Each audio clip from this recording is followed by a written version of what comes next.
Year after year, the priest will come to the Holy of Holies with an offering, a bloody offering, trying to get all the sins of the people to be pardoned. Before he would enter the Holy of Holies, he would need to face the curtain.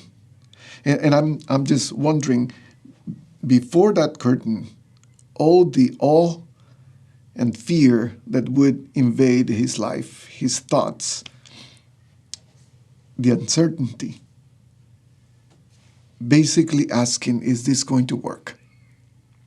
And I wonder if in our case, before we get up from bed, or even after getting up from bed every day, we think, is this going to work? Is hope going to work for me today? Is going to work, is talking to people, if trying to live life, going to work today? The hope that we have sometimes is based on the news or on the stuff we can see. There's a verse in the Bible that says the hope that we can see is not hope, but that doesn't give us much hope, really, because we want to see hope. We want to know what it looks like. I wonder the kind of hope that the disciples had after the crucifixion, after the cross. I bet it was very little. Because seeing all they had hoped for, hanging on the cross, bleeding, being put in a tomb, I mean, that would leave me without much hope. I wonder what Peter thought after all that experience.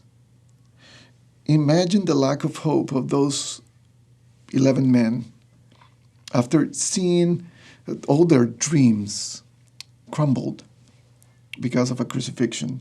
And that's us sometimes. Even as Christians, as much spiritual life we think we have, sometimes we get up without that hope. And we need to fight to gain it, to find it. So it's because we say, what's left after the cross? What's left after the death of our leader? What's left after divorce? What's left after failure? What's left after death? You know what I'm talking about. This is what Peter tells us about hope. In 1 Peter chapter 1, verse 3 says, "Praise be to God the Father of our Lord Jesus Christ. In his great mercy, he has given us new birth into a living hope through the resurrection of Jesus Christ from the dead." A new hope. Some people live with old hope. Peter is talking about new hope that comes because of the resurrection, not because of the death. Sometimes it's necessary to go through the death in order to experience the resurrection, probably all the time. And he's not talking about hope that is old. He's not talking about hope that is secondhand hope. He's not talking about a refurbished hope. He's talking about something new, something that is born in your life. And let me tell you this. Let me ask you this. When did you renew your hope? Because when you enter God's presence, you pass that curtain.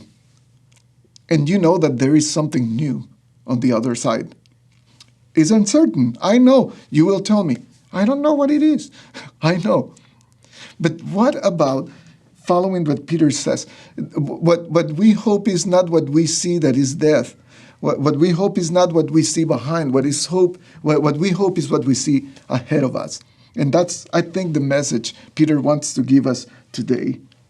Now, the sacrifice you bring is not enough, but your hope is. I hope today this hope will fill your life. Thanks for joining us on the Daily Dose. We would love to be able to get you more content.